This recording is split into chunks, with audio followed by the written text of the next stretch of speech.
Okay. If and it's one of those that it's if okay, we're live. I've been trying it on Tuesday and get it to work, and I don't know what the deal is. It works, and maybe it may be that the but it may be system because they have an amount of upload ability, and it may be that there's too much going on Tuesday morning, but on Sunday evening and on Sunday morning there's not. So I mean, we have high speed internet, so but I can't get it to work on Sunday morning. I do not know why. But in order to do it, it's up on the screen, and it's got me, and I'm gonna watch myself. You know what I'm saying? It's just kind of awkward to be talking. I mean, I'm right there, so I put a cover over me. I have the camera's open, but the cover's over me. So, but wait, just a few minutes and see if somebody. We are ready to start chapter 4. So this is a good transition, beginning with something new. You know. I was ready to walk out the door, not last Sunday, but the Sunday before my sister called. So Understand. That's why I didn't get here. Understand. There's a song by Milo Lefebvre that reads this. Reads this. Okay. Okay. Pardon? We were gone. Yes, we were gone. Okay. We were having more fun than I was. Oh, really? I hope so. I did not. Okay, it's 6 o'clock, so let's get started and let's have a word of prayer. Holy God, we do give you thanks and praise for this day. We thank you for your word, the vision that you give to John, that he then remembers and writes down, that we might have those visions. We pray that you will send your Holy Spirit now to be with us, that as we read and try to understand what it is that is said, because we know it's not always the easiest to understand, but as we do that your Spirit will guide and direct us, point us in the direction that you want us to go, that we might have the understanding you want us to have, and that we might then recognize what it is that we need to do about it. What difference does it make in our lives because we have read your holy word? I just pray that you'll be with us. It's in Christ's name. Amen. Okay, so chapter 4, beginning chapter 4. So the last one was the letters, the 7 letters, and we end. You know, some of those are good, some of those are bad. Most of them are kind of mixed. But in 4, it completely transitions. I mean, that part's over. It's almost like it starts again. So chapter 4. After this, I looked, and there in heaven, a door stood open. Hey, Linda, come on in. A door stood open, so that a vision. This is going to be a vision, right? This is not Jesus telling him to write something, which is sort of the way the 7 letters had been. This is a vision, and this tells us that the vision is going to take place in heaven, right? There's a door standing open. It is open then for him to be able to come into heaven in this vision. And this is what kind of vision is this?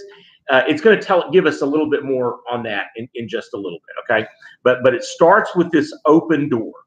And we even use that terminology when you talk about the leading of the Spirit, the idea of opening doors for us. So this is something that the Spirit, we're in chapter 4. With it. And this is something where we are that the door is open for John to go through in this vision, right? And the first voice, which I had heard speaking to me like a trumpet. So who would that be? That goes from all the way back at the beginning.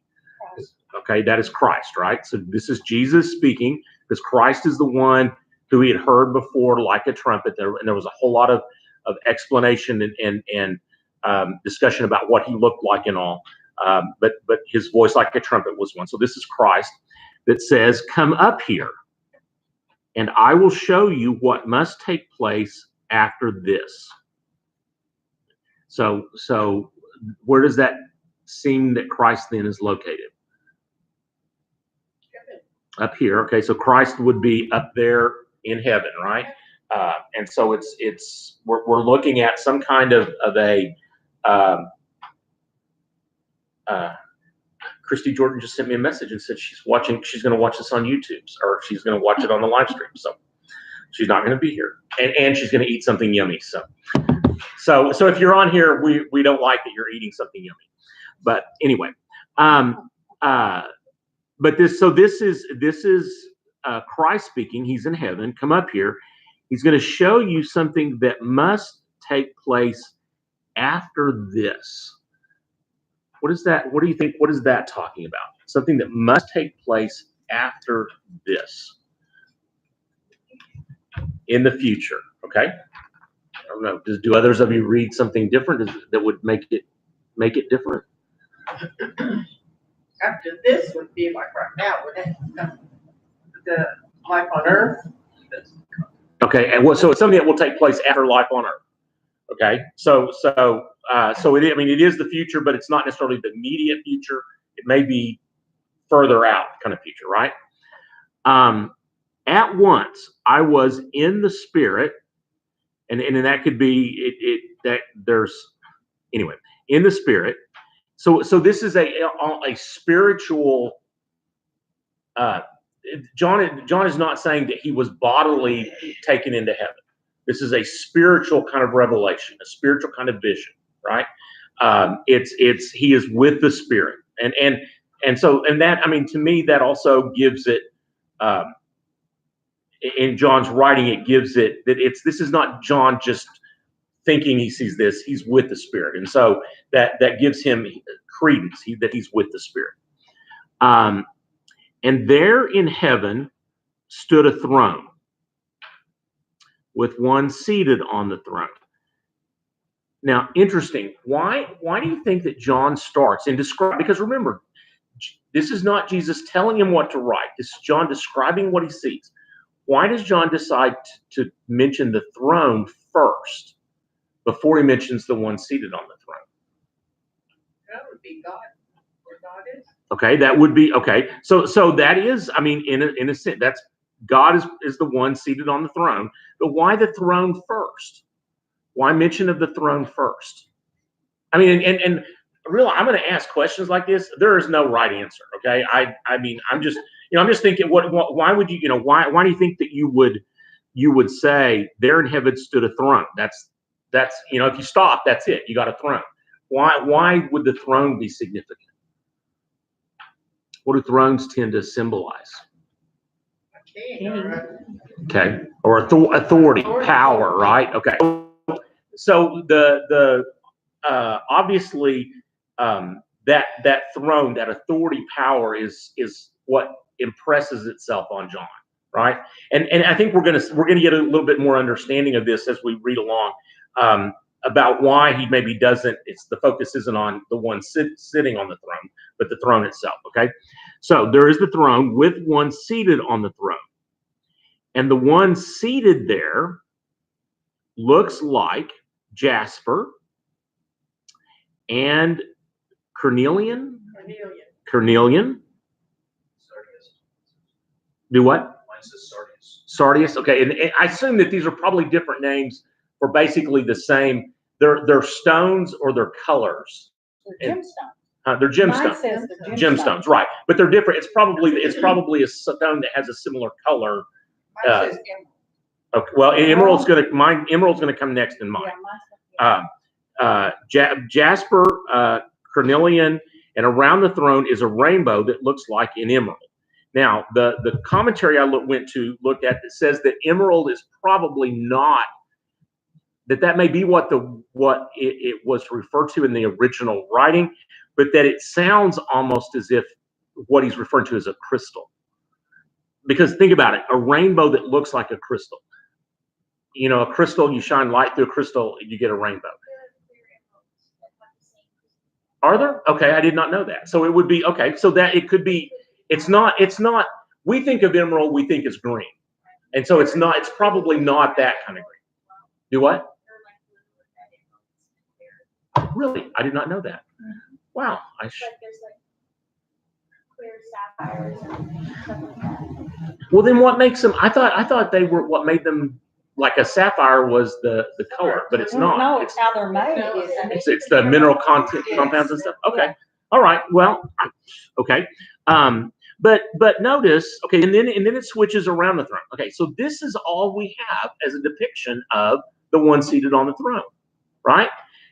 It looks like the one seated there looks like jasper, and it's jasper is a color, right? It's Kind of green, no, greeny. kind of a brownish, grayish color. Brown. Let me see what mine says, because mine. Are there other colors for jasper? They're probably. You don't know. Oh, okay. Let me see what mine says. Mine says. Jasper and carnelian are opaque. You can't see through those two. Okay. Jasper was okay. This says that there's real questions about what it means. The most treasured type of jasper was green, and carnelian was red. And Pinky red. okay, and so we're red and green and rainbow. So in looking at this, you don't see he doesn't see God.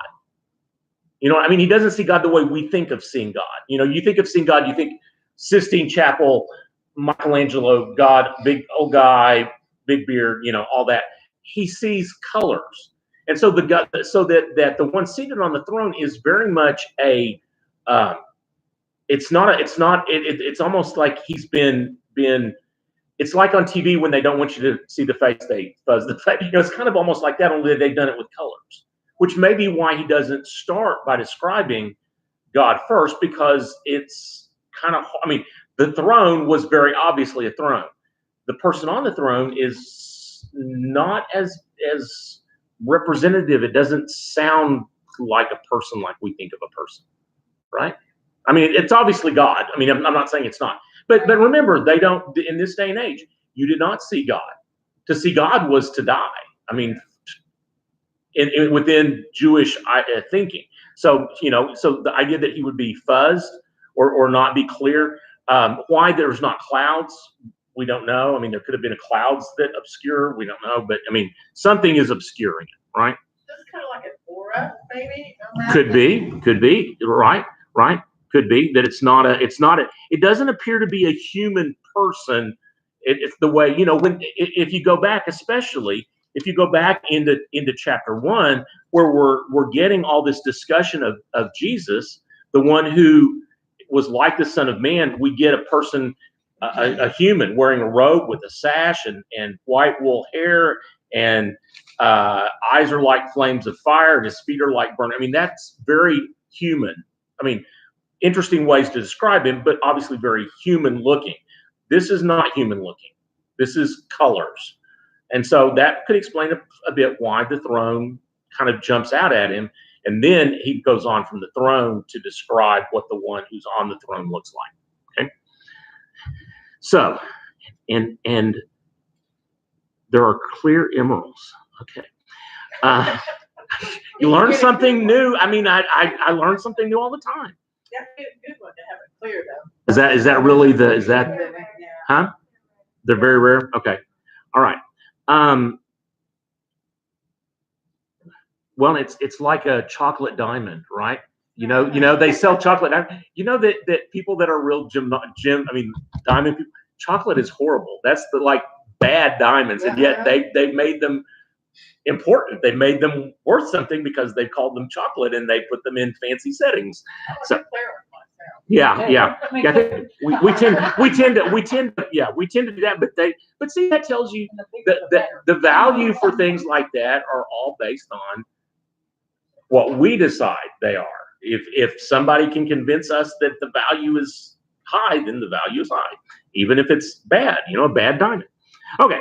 So around the throne are 24 thrones. So kind of like smaller, I would assume, but still thrones.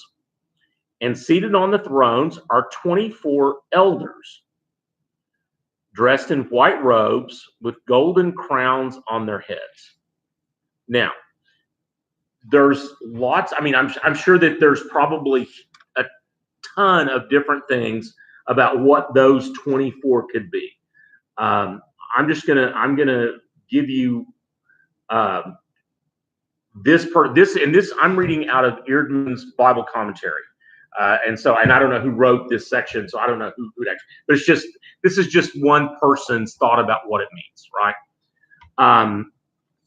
The 24 elders, those subordinate to the 4 living, there's 4 creatures, we're going to get it in a minute, but the 24 elders,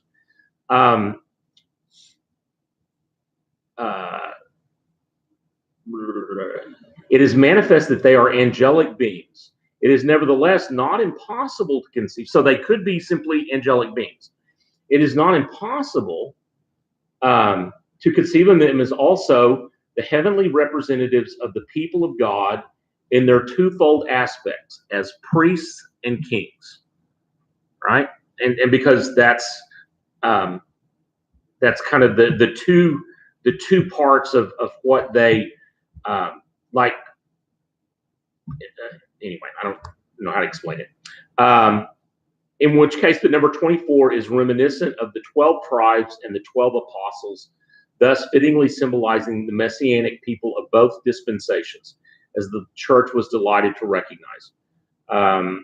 This view, however, is to be distinguished from that which regards the elders as a symbol for the people of God removed from earth and present in heaven. When would you have people removed from earth and present in heaven? No. Rapture, probably. So what it's saying is that's not what this is, or at least this writer says that's not what this is. We don't know what this is, right? I mean, we don't know. This is just one of those things where you've got these 24. We know that they're human. We know that they're in white robes, which will tend to mean that there is a sacredness, a holiness, because they're in white, and that they have crowns on their heads, which would tend to give them authority as kings, maybe. We don't know. 24, very symbolic of two sets of 12. So could be 12 representing the 12 kings and 12 priests. We don't know, but it's something. We don't know exactly what it is. But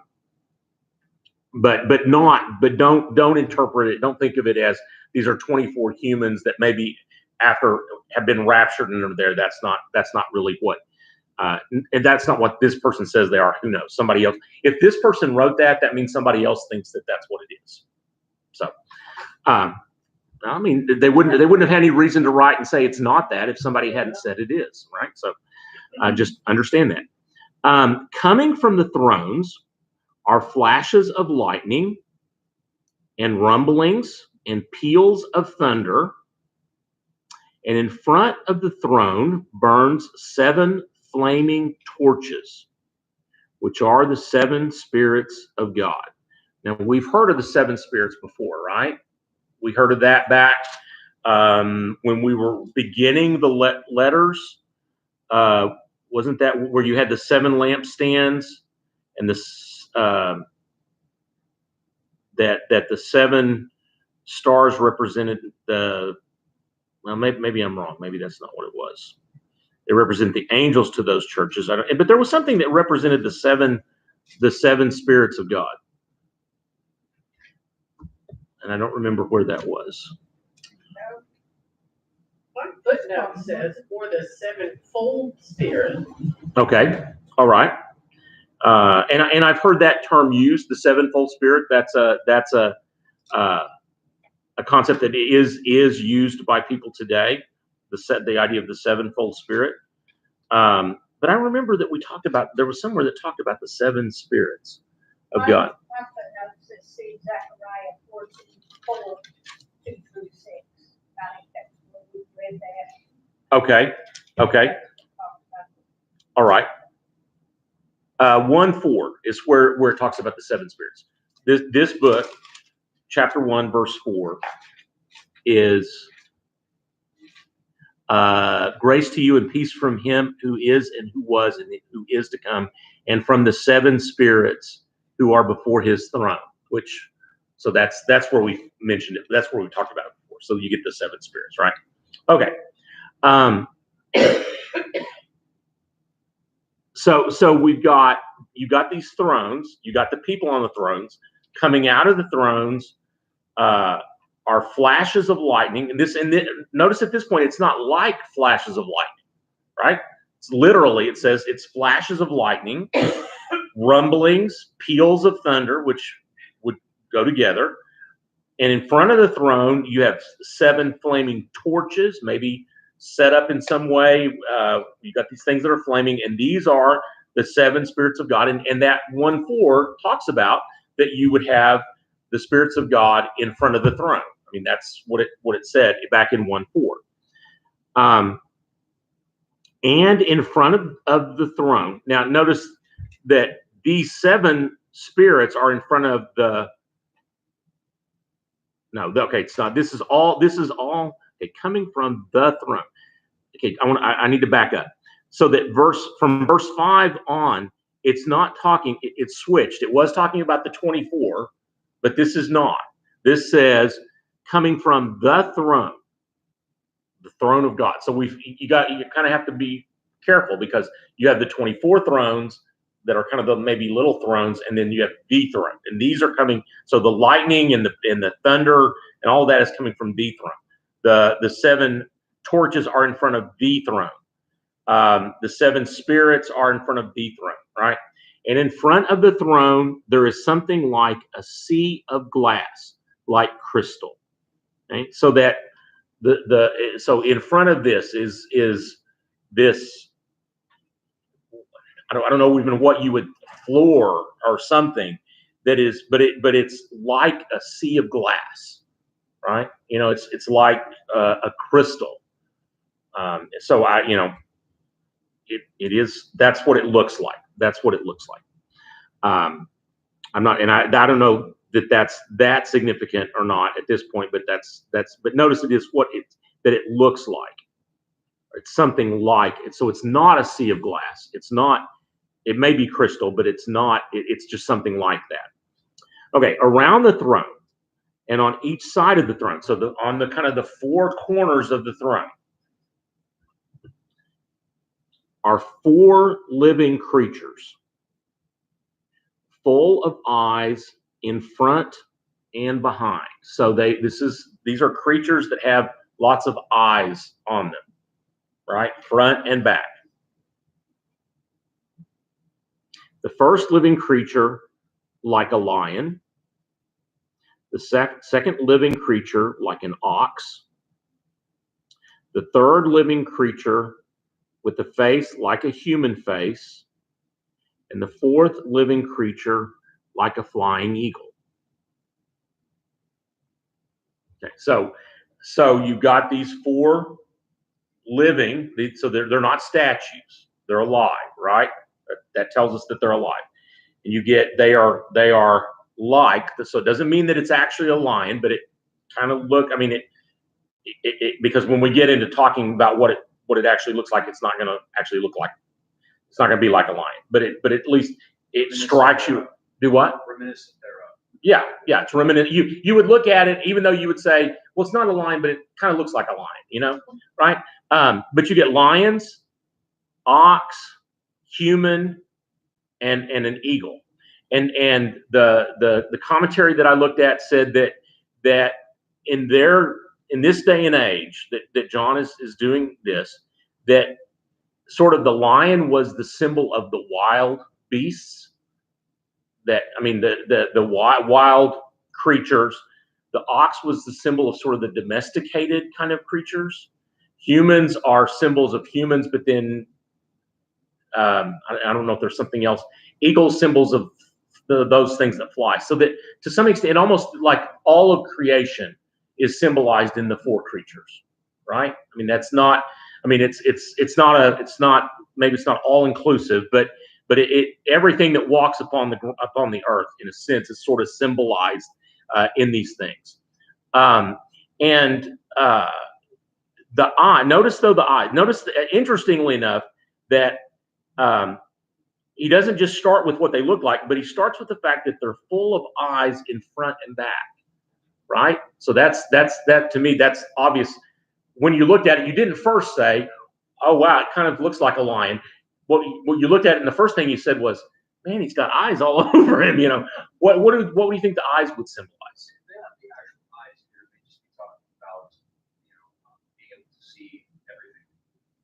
Okay, it may be, but it may be that the creature had more eyes than normal in order to symbolize that, because that's really kind of where I was going. The idea of eyes are a symbol of that which sees and knows all, right, from God. And so the fact that these creatures have more eyes, then they sort of represent the all-seeing, all-knowingness of God within the creation, right? So they may not have I know that my wife's kids that are in her class have always accused her of having eyes in the back of her head, but in this case they maybe actually did have. We don't know. And actually, nothing escapes their attention. Okay, nothing escapes their attention. Now, these images, and we're gonna keep on. These images are very similar to the images that you find in Ezekiel, chapter 1. And these are like cherubim type creatures, and in that one they do have multiple eyes too, I believe, if I'm not mistaken.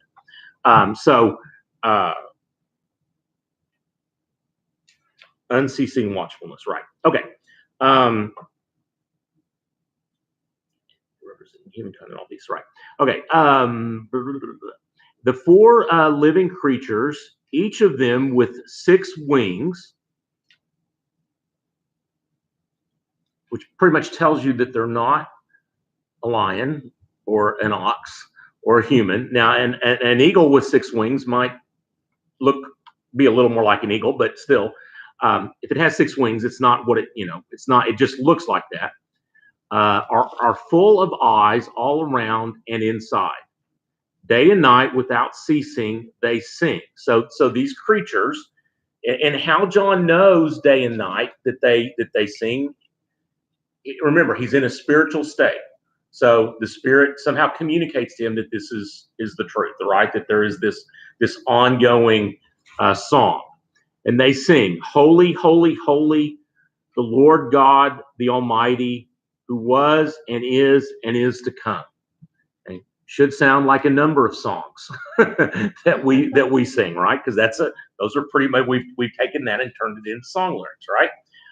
But notice who's doing the singing. Okay, it is these 4 angelic creatures that are and heavenly creatures, right? That represent creation and all that God has created and all that is. It's not the 24 people because they look like, I say people because they look like people that are sitting on the thrones. They're not the ones singing.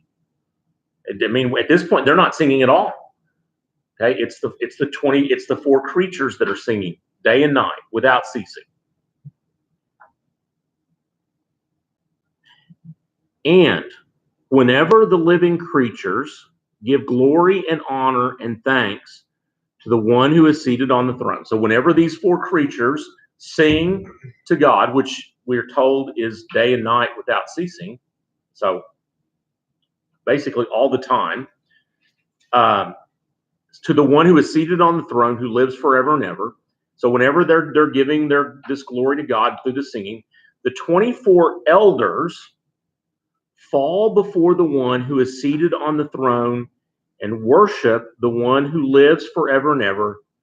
They cast their crowns before the throne, singing, "You are worthy, our Lord and God, to receive glory and honor and power, for you created all things, and by your will they existed and were created."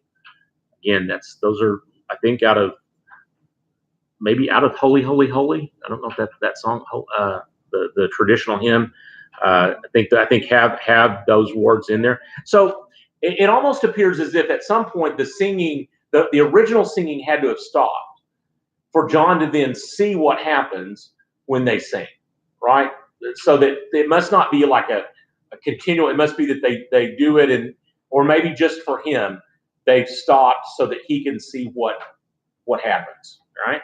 Because he sees them start singing. He sees the 24 elders get off of their thrones and prostrate themselves on the ground and lay their crowns at the feet of the one that is on the throne. And then they are singing it while the four creatures are singing, the 24 are singing as well. And so he sees this in a vision. So it has to that takes place, right? That takes place. Okay, so it's that whole thing sort of sets the tone for a lot of what's going to come from now on, because basically I think from now until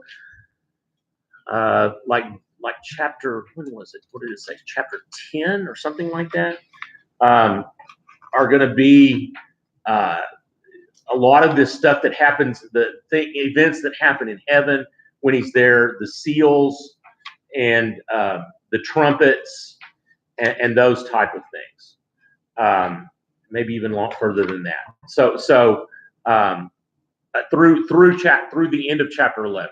From now to the end of chapter 11 is all events that happen that John sees in this vision in heaven, and then when we hit chapter 12, it transitions into other things. But this is all, and so this is sort of going on, or at least it goes on once. Whether it continually goes on, we don't know.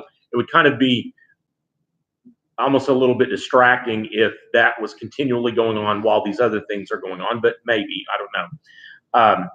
It's hard for us to conceive of what this is like. But we're going to now switch to something a little different. Then I saw in the right hand of the one seated on the throne. Is it significant that it's in the right hand? It's a dominant hand only.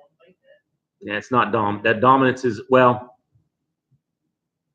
kind of in a way. The right hand is considered the good, the powerful. I mean, you wanted to be seated at the right hand of God the Father. I mean, that it's the right is, and in some cases, at least in human society, we've made the left hand to be a real negative, and so the right hand is a real that's a positive. So there's a sense of authority in the right hand. Okay, so in the right hand of the one seated on the throne, he sees a scroll written on the inside and on the back, sealed, and mine has or sealed on the back, just redone a different way, with 7 seals.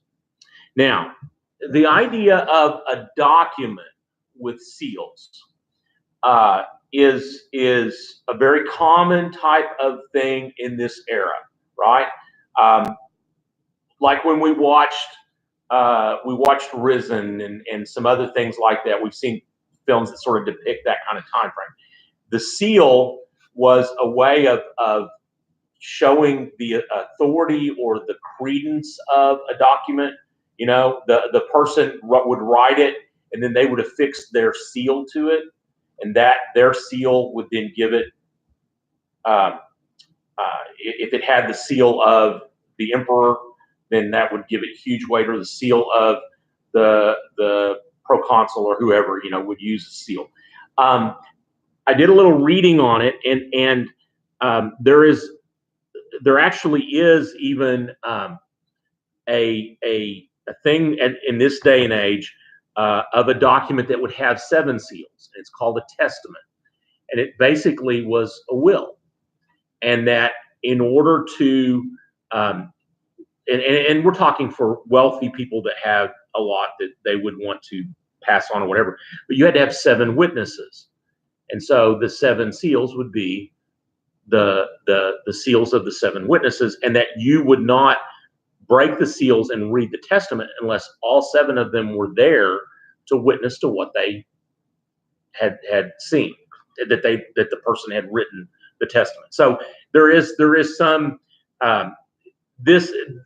early people reading this, the idea of a document with 7 seals is not as strange as it seems to us maybe nowadays, that they would recognize as a testament. And in a sense, this is almost kind of like what it is going to be. Sadly enough, I mean, I don't know if you ever think about this, but we're getting to be a day, we're living in a world where we are going to have people that don't even understand the idea of what a scroll is with writing on it. You know, right? People, kids that this is, I mean, this is what they know. They can't even use a rotary phone. No, they don't know how to write a letter.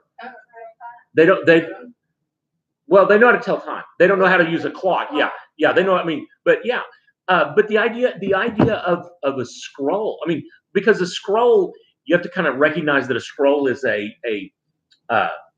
extension of going back in history, an extension of the books that we have. But they don't do books. I mean, and my kids are in college. You don't have to buy books.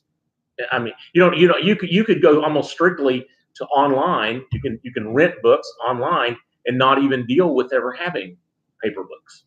And I mean, they're not, huh? I know, but we're getting to the point where this kind of symbolism for a lot of people today would say it's going to be lost because they don't do books. Or very rarely do books. They don't. Yeah. Anyway, so I kind of digress on that, but we understand that a document and the word that is used for the it's not testament, it's biblia, I think is the word that was used. Let me look that up again. And it doesn't refer to Bible. It refers to like a book or a testament, and it's almost kind of like the New Testament, like those Gospels are testaments. Okay, where did I read that? Where did I read that? I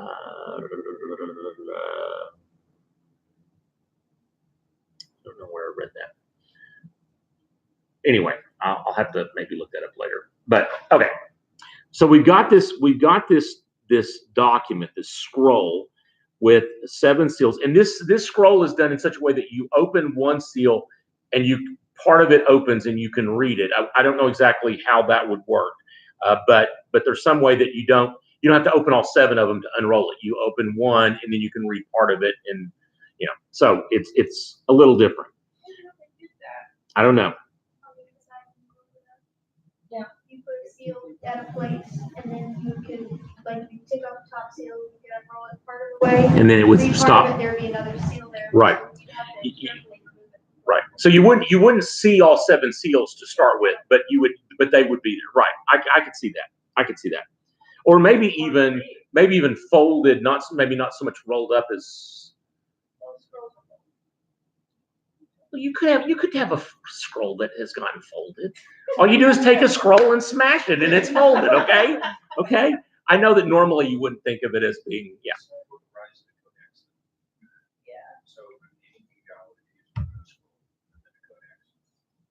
Okay. And by codex, you mean like the ones that have been basically cut apart and then put it, and put in books, right? Right. Right. Or animal skin. Yeah, animal skins, right? Okay, so it is a rolled up, more than likely rolled, but it could be smashed and be folded. I'll just hold it out there as a possibility. Okay. So you got this document, and then this is John speaking, and I saw a mighty angel proclaiming with a loud voice. And now that is in a way significant because why might the angel have to proclaim in a loud voice? To be heard over the singing. So that all of this, so maybe all of this singing is going on, and then we're dealing with this scroll thing, and then you get this angel that's projecting so he can be heard over the singing, and so it's kind of almost a chaotic kind of situation. And there's lightning and thunder going on. Yeah, I mean this is pretty. Colors flashing. Okay, could be, and especially with the the message, it being allowed, could be a booming voice so that everyone can hear and there's an authority in the voice, could be. This is what the angel says. Who is worthy to open the scroll and break its seals? Okay, so who is worthy to do this? And that's the end of what the angel says. And no one in heaven or on earth or under the earth, which we would normally interpret that Hades or hell. So no one from heaven, earth, or hell, no one in existence was able to open the scroll or to look into it. Okay, so he says, who is worthy? No one steps forward to be able to do that at this point. Okay, I mean, I'm not saying there is anyone, but at this point, there's not anyone, right? And so John writes, and I began to weep bitterly because no one was found worthy to open the scroll or to look into it. Okay, so John is beside himself because no one is worthy, which is kind of strange because John is a disciple of Jesus, and he hasn't seemed to think about the idea that maybe Jesus would be worthy to open the scroll, And so his first thought is, oh, nobody, there's nobody out there, and he's weeping bitterly about it. Why could not open it if he's on the Well, you get the idea that this is not a thing for God. There has to be somebody else that's going to do it, so, right? My note says only Christ is worthy to break the seals. Yeah, we're going to get there, Oh, I'm okay? sorry. We're not there Sorry, yet, though. sorry, I'm just sorry. pointing out that John's first thought is that no one's going to be able to do it. That he doesn't. His thought isn't that Christ is able to do it. His thought, nobody steps forward, and he weeps because he thinks no one's going to be able to do it. Then one of the elders said to me, so one of the elders stopped singing, assuming they were still singing, comes over and says to John, do not weep. See, the Lion of the tribe of Judah, the Root of David, has conquered so that he can open the scroll and its 7 seals. Okay, right? The symbolic language that is symbolic of the Christ, right? Lion from the tribe of Judah, the Root of David, so he comes from the lineage of David. He's conquered, and we think of that as he's conquered death. He's overcome death through resurrection, conquered, all of that. And so he can open the scroll and the 7 seals. So that we hear that there is going to be one, or there is one, and it's just he's not there quite yet. He's going to be there in just a second. In fact, he's about to come. But so it takes the elder to come and remind John that there is someone that is worthy, that is conquered, that can do this. All right. Then I saw between the throne and the 4 living creatures, and among the elders. So you got the throne, the 4 living creatures, the 24 thrones, and I don't know if they're set up all the way around. We don't have a floor plan that shows us how this was all set out, so I don't know. But some, maybe 24 little thrones around the big throne. I don't know. But somewhere in the midst of all of that, there is now going to be this lamb. A lamb standing as if it had been slaughtered, having 7 horns and 7 eyes, which are the 7 spirits of God sent out into all the earth. Okay, so lamb that has been slain, right? I don't know exactly, bloody. This translation says Stood, okay, among. standing. But but if it stood, it was standing, right? Well, yeah. But, looking at it, if it had been there slain, there stood doesn't necessarily mean that it is standing erect. It can mean that that's just It's just there. it has a presence. Okay. So it's not necessarily standing as in on 4 legs. It could just be. Question of what the Greek says. Okay. Yeah. I can understand that. Yeah, because if it is as if it had been slaughtered, it wouldn't. Standing might be. Yeah. We don't know. You're right. It just, Yeah, we don't know. Likes land. Okay. Yeah, because so we don't know exactly. I mean, we don't know about that. Could be. We don't know. 7 horns. Okay, horns. The thing I read said that horns are a symbol of power. Let me think. Let me see where that is. We're in 5, 6. 6, 5, 6. Where are the 7 horns? It says the horn is an ancient Jewish symbol for power or strength. Okay, right. So that would be that's it exactly. That's what mine says. And the 7 eyes, again, it's the 7 spirits of God, but also 7 eyes that are the omniscience, the all-seeing nature of God. Right. So the Lamb has this Lamb that was slain at some point, or it appears as if slain at one point. Also, though, has these 7 horns, which are signs of power and might, and it has the 7 eyes, which are this. It has the Spirit of God, but also these 7 eyes, which represent the omniscient, all-knowingness of God. So this is not just any lamb, right? This is a very special lamb that stands in the middle of them, or is in the middle of them. Would it represent Jesus? Maybe he is called the Lamb of Oh, God. absolutely. Yeah, that's what it is. Yes, that's what it is. This is the Christ, right? Which is an interesting way that we don't, I think when we think of Jesus in heaven, it's the resurrected Jesus in heaven. He's taken his place at the right hand of the Father.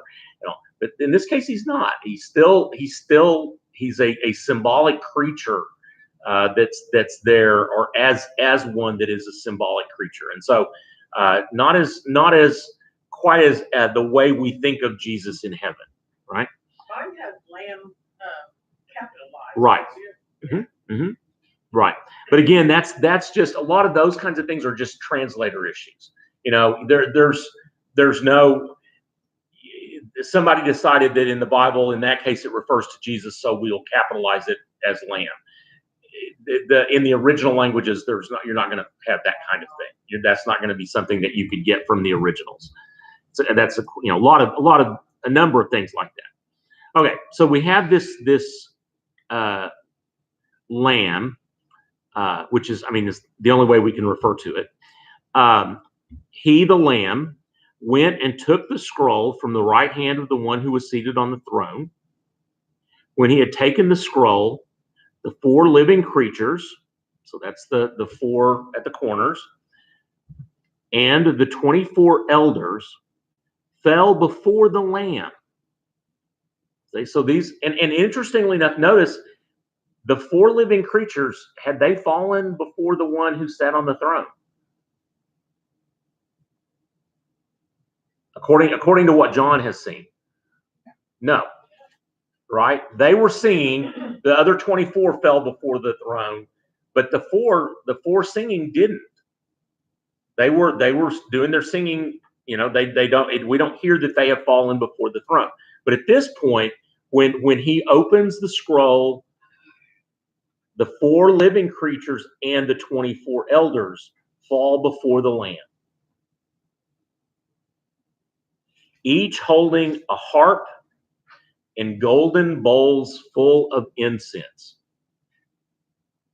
These are some interesting visions. You got, how do you have an eagle with 6 wings holding a harp and a bowl of incense in any way that it would make any sense? These are interesting visions, and the vision is to communicate something to us, right? To communicate something to us. It's interesting that he remembers this in such great detail. Mm-hmm. Mm-hmm. Normally we don't, at least I don't, remember everything in great detail when I dream. Do you? Does anybody? No, but this is not. This is not like a dream the way we have dreams. It's a different kind of vision. It would be more similar to a very deep meditative state, and which is what throws a lot of these more obscure prophecies, because there's not language to describe sensation a state because it's not something most people ever do outside of certain microcultures. So anyhow, a lot of these visions seem, like so much is happening at once, and some pictures are laid over the top of each other. It's most likely trying to describe something that there aren't words to describe because they weren't experienced in means of, sound and sight and touch and smell. So they're trying to describe things which there are no equivalent feelings or stuff that you can actually experience with your brain senses because they're in the spirit. It's different. Okay. Yeah, that's how I've heard it. Okay, mine says in a just to as when you take the scroll, the 4 living creatures and the 24 elders fell before the Lamb, each holding a harp. Okay, that perhaps that what it's saying is it's not the 4 creatures. It's only the 24 elders that are holding the harps and the incense, which I think would make more sense because I don't see these 4 creatures being able to hold harps and incense. But anyway, but yeah, it's not. This is not, and I think we shouldn't try to see this as a dream, like we have a dream at night when we're asleep. This is very, very different, and probably the closest, like what you were saying, maybe the closest that we could come to it. But there's obviously also a different element that factors in that, as far as I know, none of us have do that part, the going up to heaven and seeing the vision and all those kinds of stuff. So, but yeah, this is not stuff of this world, so it's hard to describe. You're right. And I don't know in this, I don't know the harp would be a music, a way to praise God, maybe with music. Bowls of incense are the smells. Those are items that maybe would be used in a normal way of worshiping God. I mean, in the temple, they had bowls of incense. There would be harps, I guess. I don't know. That's another one of those. Give it a few more years, and harps, people are not going to have any idea what a harp is, because it just you don't have many harps. You don't have many harp players out there anymore. But obviously, they're used to worship. That's what's going on. Okay. The 4 living fell before the Lord, each holding a harp and golden bowl full of incense, which are the prayers of the saints. So that the bowls, and I think this is referenced specifically to the bowls full of incense, that the bowls full of incense hold the prayers of the saints. So that when it talks about something being pleasing in the sight or sweet, it smells sweet to God or something like that. The prayers of the saints. So it's not literally, it's not real incense. It holds the prayers, and they have the essence of incense for God.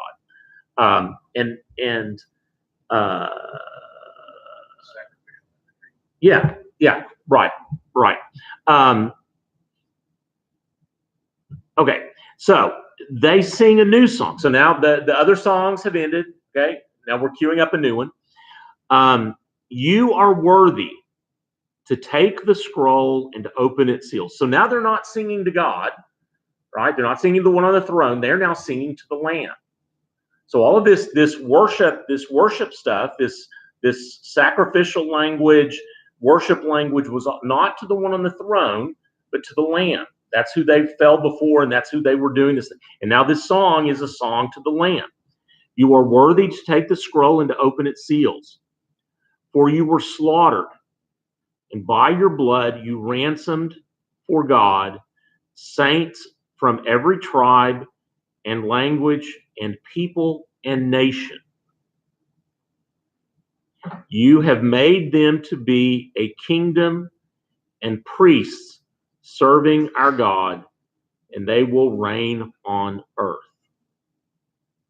Okay, so they're singing to the Lamb, and first they deal with this whole that it looks like it's been slain or slaughtered. What was the term that it used?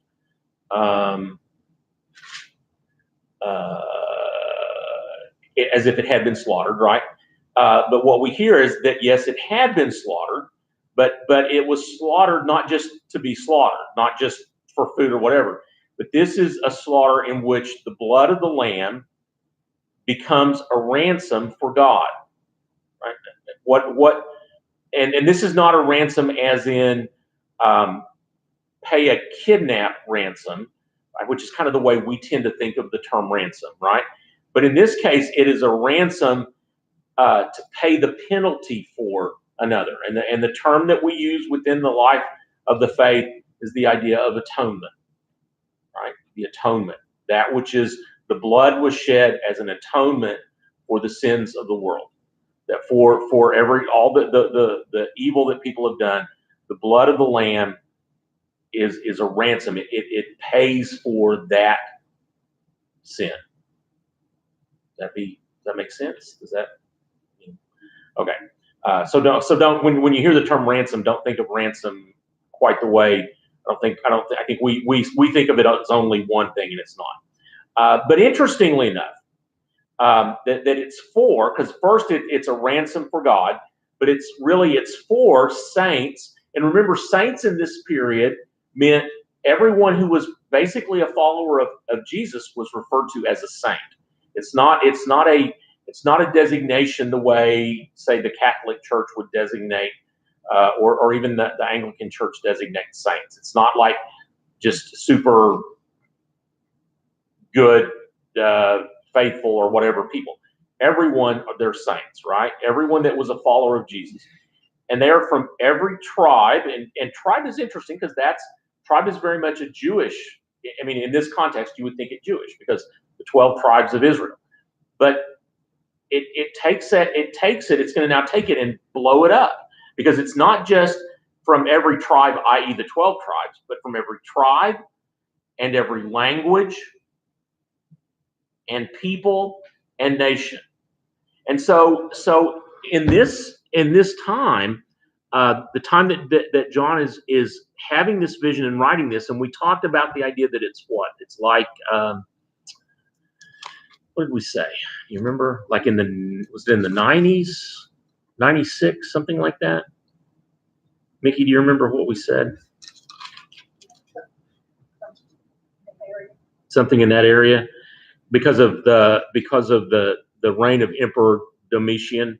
Yeah, like 96. So it is. Paul has been going out and doing his stuff, but at this point, then the who it is that is supposed to be included in the church, who it is that can be followers of Jesus, is every tribe and language and people and nation. It's us. It's us, because there was a period when it appeared as if it was just going to be people who were Jewish and that then accepted Jesus as the Messiah. But here it's very clear that the blood of the Lamb is not just for people that are Jewish, but that it is beyond that. It is for every language, every people, every nation. And you, being the Lamb, you have made them to be a kingdom. So the kingdom is then the church, in a sense, that they see they're using language to describe the church. And so the people who are followers of Jesus, the people that are a part of the way, are going to be seen as a kingdom. So when you say, when Jesus says, many of you will not die before they see the kingdom of God. Well, if the kingdom of God is the way or the church, then yeah, those people may see the kingdom of God on earth.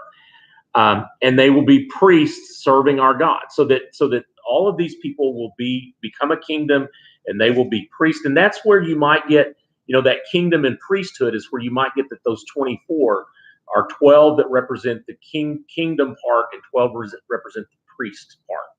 So that's a possibility.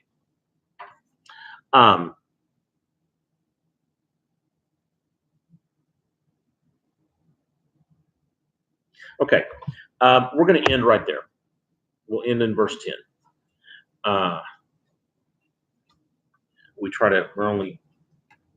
We go an hour, and we're at that point, and I'm going to take this and turn this off. Okay,